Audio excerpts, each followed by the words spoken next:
இப்போ பார்த்தீங்கன்னா திவ்யாவும் ஆதிரையும் கேமராவில் பிக் பாஸ் கிட்டே கேட்டுட்டு இருக்காங்க. ப்ளீஸ் பிக் பாஸ்ன்னு சொல்லி மண்டிட்டு கீழே தரையில் கோயிலில் கும்பிடுற மாதிரிலாம் விழுந்து கும்பிடுறாங்க.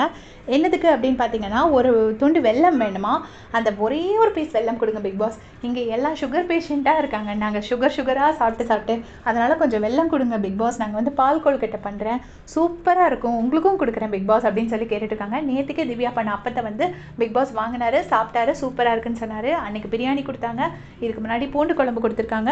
ஸோ அதை பற்றி சொல்கிறாங்க. சொல்லிவிட்டு ப்ளீஸ் பிக் பாஸ் உங்களுக்கும் தரோம் பிக் பாஸ், எனக்கு இதுக்கு மேலே எதையுமே கேட்க மாட்டேன் பிக் பாஸ் அப்படின்னு சொல்கிறாங்க. சொல்லிவிட்டு அது சொல்ல முடியாது, ஒருவேளை திருப்பி கேட்டாலும் கேட்பேன், இதுதான் லாஸ்ட்டாக கேட்குறதுன்னு இப்போதைக்கு சொல்கிறேன் அப்படின்னு சொல்கிறாங்க. அப்போ ஆதிரை சொல்கிறாங்க, வீட்டில் தாத்தாலாம் இருக்காங்க, பெருசுங்களாக இருக்குது, ஸோ சுகர் யூஸ் பண்ண முடியாது, கொஞ்சம் சர்க்கரை தாங்க அப்படின்னு சொல்லிட்டு இவங்களும் சொல்கிறாங்க. யார் சர்க்கரை இல்லை, வெல்லம் தாங்க அப்படின்னு சொல்லிட்டு ஆதிரையும் சொல்கிறாங்க. அதுக்கப்புறமா ரித்திகா அப்படின்னு சொல்லிட்டு அவங்க ஃப்ரெண்டு ரித்திகா தமிழ் செல்வி இருக்காங்கல்ல, அவங்கக்கிட்ட பேசுகிறாங்க. என்னடா ரெண்டத்தையும் ஒரேடியாக கேமராவில் சொல்கிறேன்னு நினச்சிக்காதீங்க, போயிட்டு நான் திரும்பி இங்கே வரைக்கும் வரணும், அதுக்காக தான் ஒரேடியில் சொல்கிறேன்.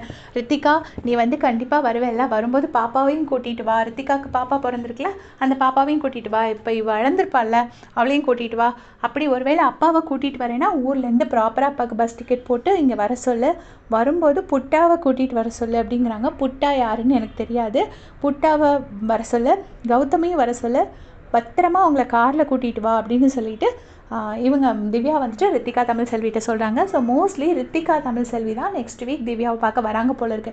ஏன்னா அம்மா வந்து சுகர் பேஷண்ட் அப்படிங்கிற மாதிரி திவ்யா சொல்லியிருப்பாங்க நேற்று கடந்து வந்த பாதையிலேயே.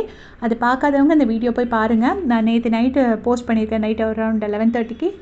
ஸோ அது அம்மா உடம்பு சரியில்லைன்னு சொன்னதுனால அப்பாவை மட்டும் வர சொல்கிறாங்க போல இருக்குது. அது பஸ்ஸில் போட்டு கூட்டிகிட்டு வா, அப்படி இல்லைன்னா நீ உன் பாப்பாவையும் கூட்டிகிட்டு வா அப்படின்னு சொல்கிறாங்க. ஸோ ரித்திகா தமிழ் செல்வி கன்ஃபார்ம்டாக வராங்க. கூட வர்றது வந்து அந்த புட்டா, கௌதம் அண்ட் அவங்க அப்பா போல இருக்குது. ஸோ இதே மாதிரி அப்படியே சொல்லிட்டு சேனல் சப்ஸ்கிரைப் பண்ணிக்கோங்க. தேங்க்ஸ் ஃபார் வாட்சிங்.